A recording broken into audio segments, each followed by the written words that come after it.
Hello and welcome to Adweek Together. I am your host today, Stephanie Paterick, Executive Editor of Adweek.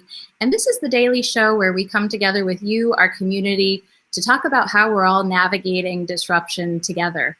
My guest is my colleague, Stanley, or Terry Stanley. She's a senior editor at Adweek, and she also basically functions as our Los Angeles bureau. She's covering brand marketing and creativity out west, and I'm super happy to have you here to talk about our cover story today, Terry. Thanks for joining us. Thank you for having me. So Adweek comes out on Mondays, and our new issue dropped at 6 a.m. Eastern time today, and we are debuting a campaign sort of for the first time. It's called the Real Heroes Project.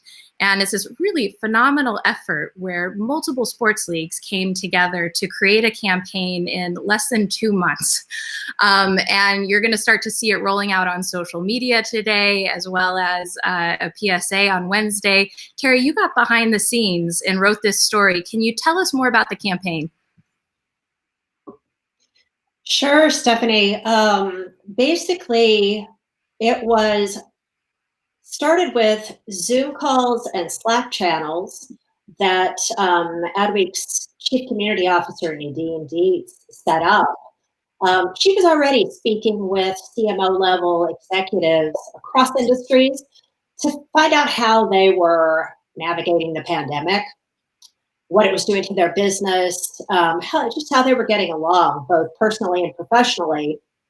Sports leagues and companies decided to break off on their own and create their own discussion. So had she not been involved, I'm not sure how quickly any of this would have come together or if it would have come together. But once they did start talking, they very rapidly decided to do something together, create something new, rather than just sort of discussing with each other the disruption in their business, which of course they did, but they wanted to create something together, realizing that the collective would have more impact than each of them separately. That's right. And the campaign itself, as you can see, features leagues and also professional athletes who have written the name of a health hero on a piece of blue tape and stuck it across their name on their jersey. So really sort of lifting up medical professionals, doctors, nurses, and otherwise as the real heroes, as our sports athletes. Many of them are sidelined during this season, right? So you mentioned that this all started with actually an Adweek Zoom call. With some of our community members, talking about how they could make a difference together.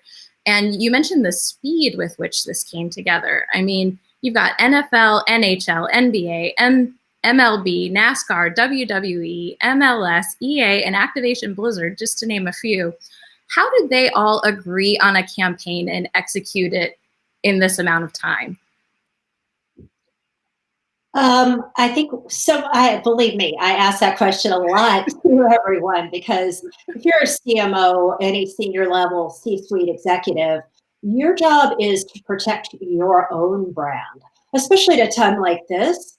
But I found that they were really interested in working across brands and not just thinking about their own interests, but thinking about how much good they could do if they banded together. The timing of it was unbelievably fast. Had we not been under the current circumstances, could it have taken 6, 8, 10 months for something like this to happen, if it would have happened at all?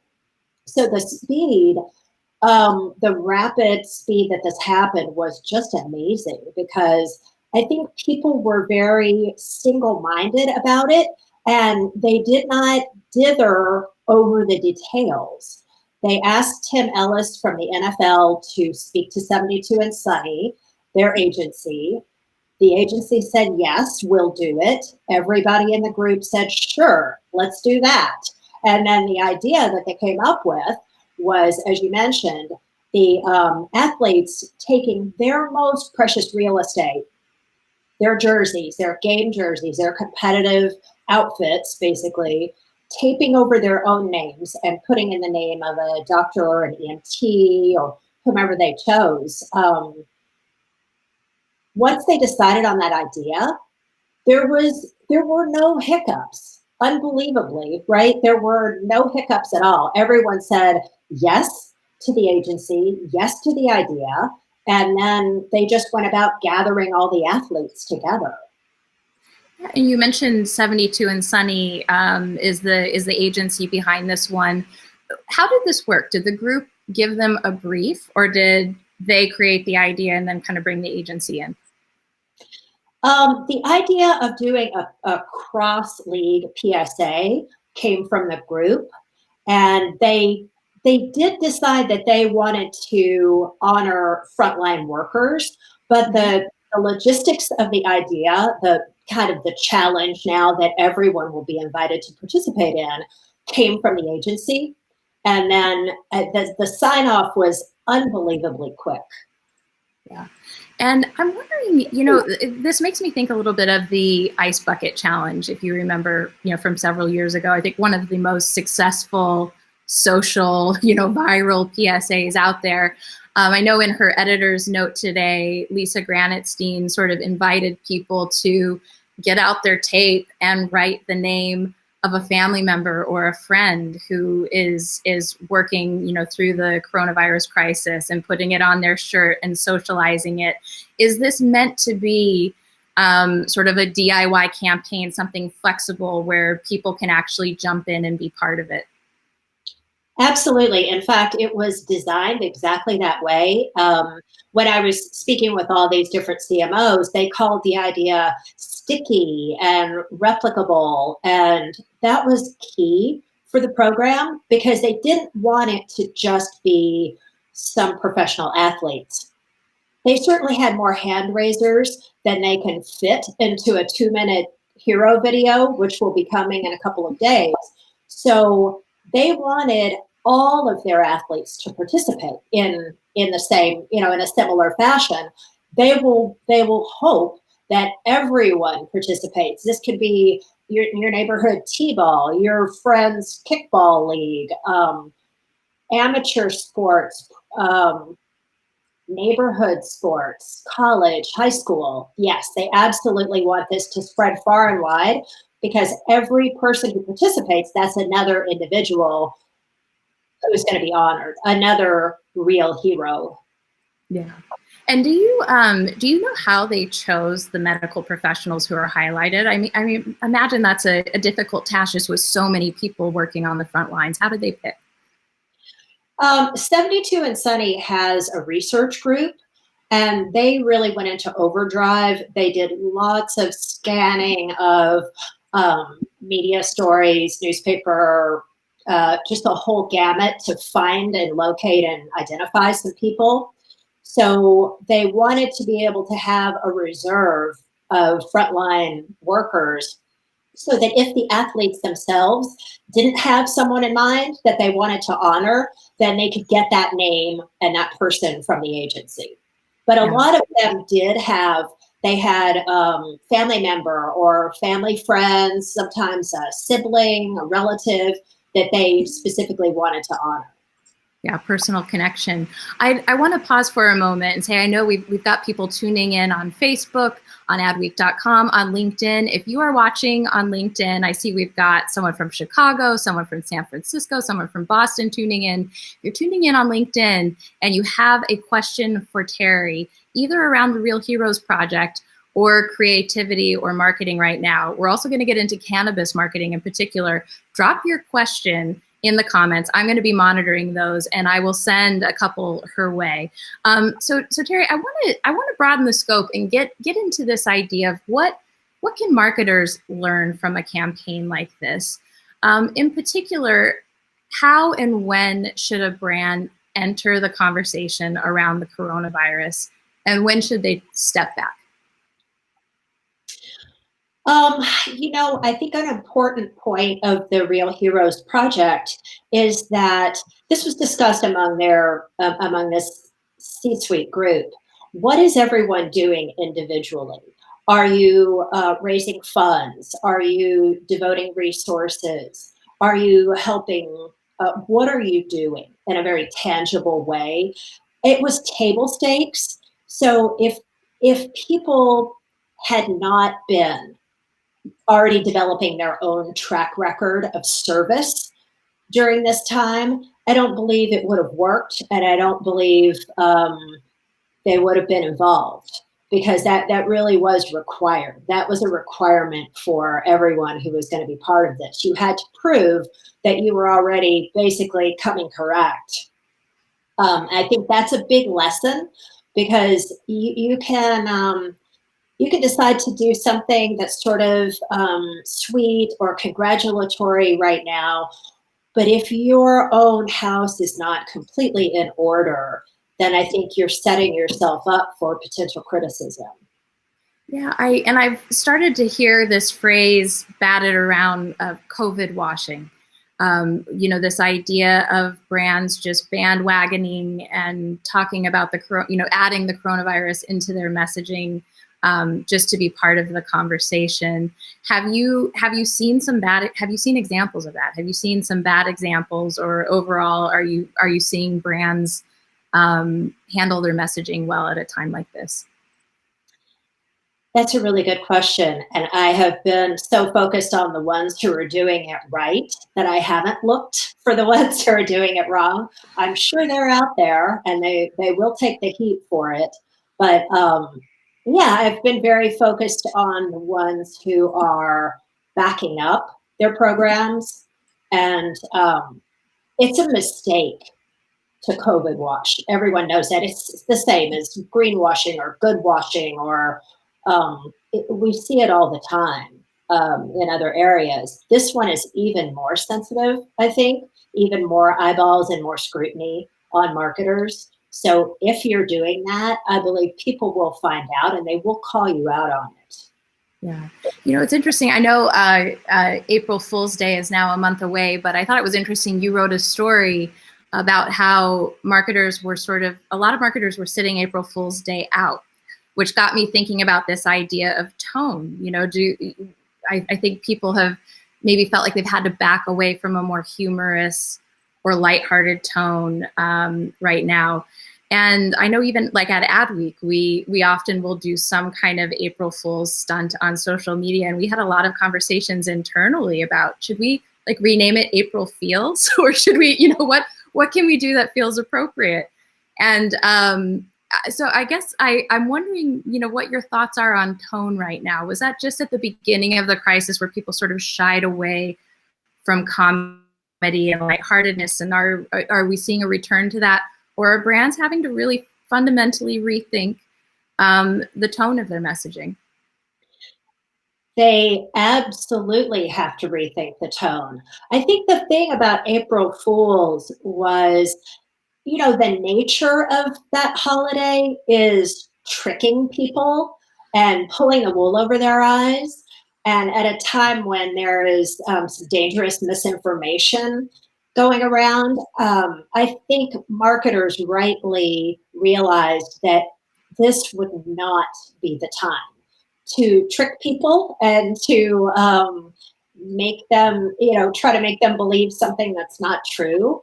It, even if it even if it wasn't a mean-spirited message, I think they realized that now is absolutely not the time for that, and it wouldn't be funny. No one would really think it was funny.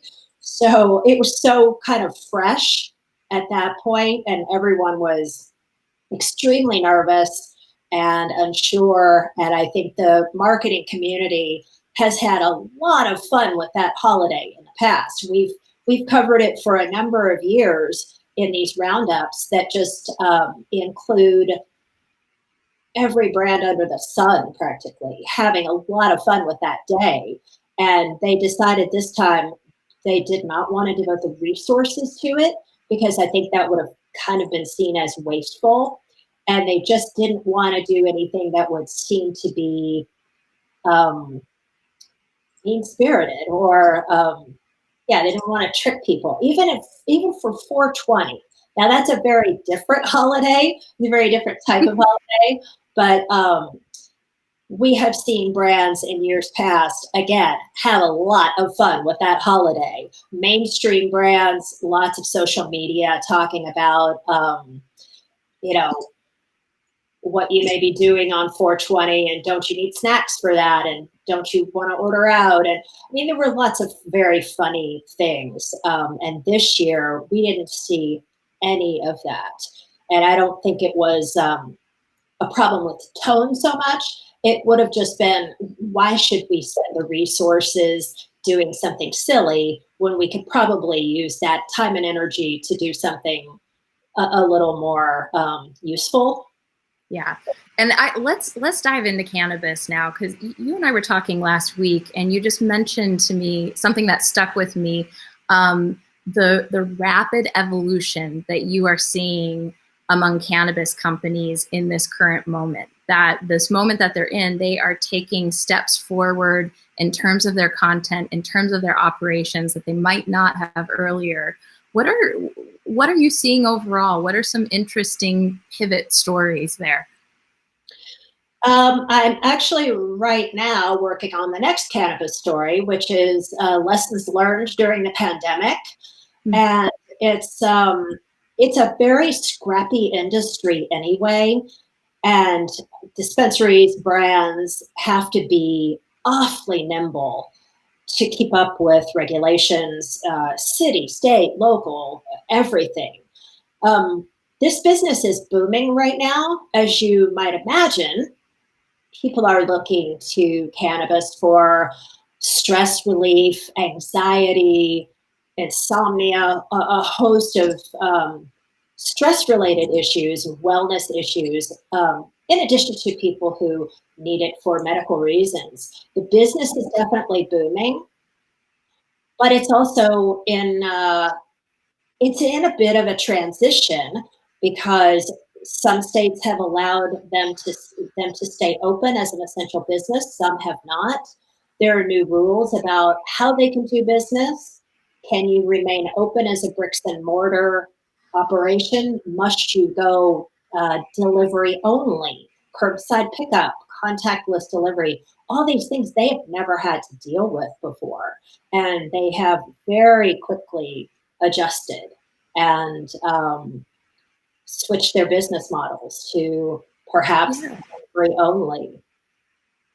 You know, we have a comment from Lisa Rosenberg on LinkedIn, and she said, cannabis is not everything that it thought it was going to be. For example, the distribution is flawed. So it's kind of interesting that she's keying into distribution. In what ways do you think distribution might change long-term after this? I don't see any problem. I'm not hearing of any problems with the supply chain. Not exactly sure. She means distribution to consumer. That has had to change because Yeah. some storefronts have not been allowed to remain open. They've had to go delivery only. Some of them were not set up. They didn't have the infrastructure yet, but they had to develop it. And if they couldn't develop it, then they had to close in the same way that restaurants, if they couldn't switch quickly, if they didn't have anything built up already to go take out only, they had to close. Yeah. And I know that, anytime I talk to the owner of a cannabis company, regulation comes up. And particularly around marketing, they really feel that they have their hands tied in terms of what they can say, certainly in a national TV spot, but even on social media. And it's been interesting to see so many of them start to create original content right now, doing live shows like this, creating their own educational videos. I wonder if you anticipate sort of a long-term change in the way that these companies create content and maybe get around regulation that way. I think 420 showed us that the cannabis community will turn out for virtual events. Many of those events had been scheduled to be in real life, whether it was in San Francisco or Seattle or Colorado.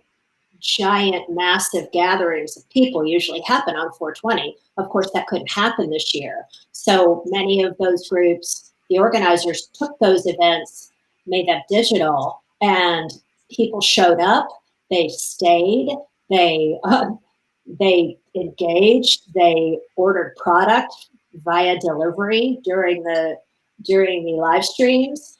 I think the business learned a lot from 420, and that is just the beginning of what will probably be lots of original content, whether it's uh, Zoom calls, digital video series, as you mentioned, things that are educational. People are really looking for health and wellness information right now.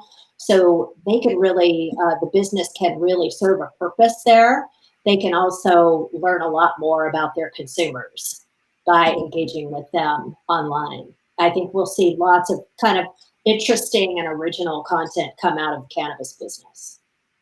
And one other thing you mentioned to me that I think is worth sharing with viewers too is this idea of community among the cannabis community, and that, you know, for many people it's a shared experience.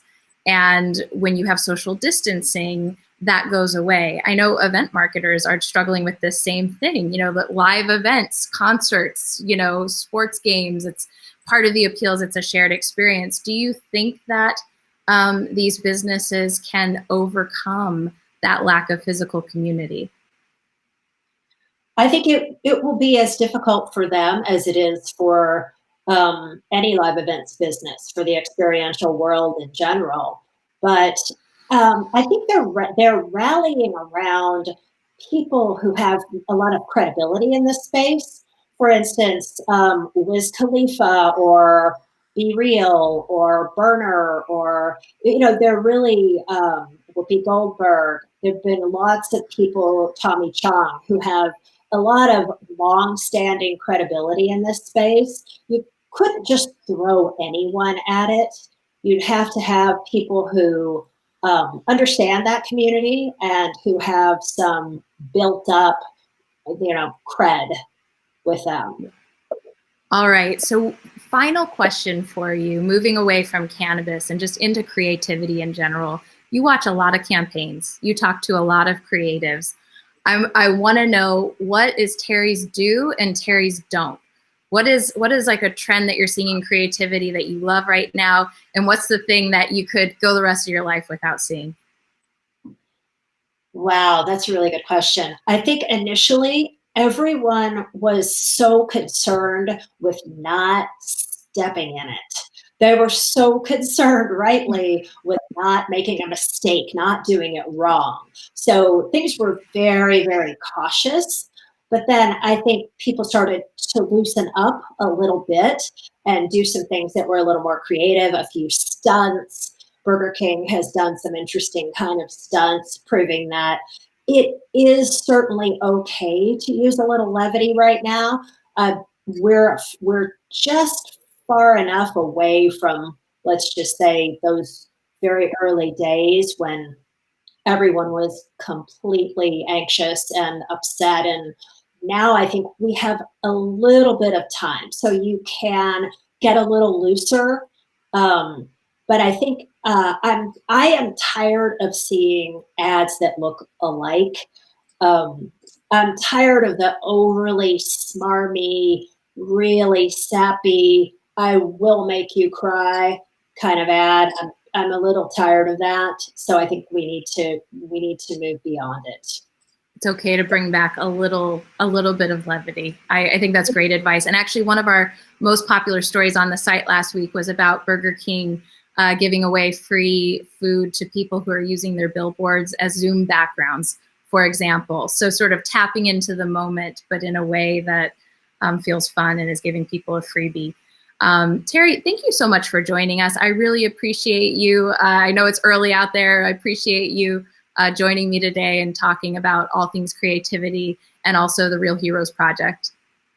Thank you. So much fun. Yeah. And to the viewers, let me tell you what you can expect on tomorrow's show. We've got a really good one. It's all about influencers. So we know that there will be a before the pandemic and an after the pandemic when it comes to the role of influencers. We think it's changing fundamentally. How it will change, I think, is up for debate. Mary Keene Dawson, who is the CEO of an influencer marketing agency called Takumi, is going to join our community editor, Ko-Im, tomorrow at 12 Eastern time to talk about that. So we hope you'll join us again. In the meantime, thanks again for being here today, and be well.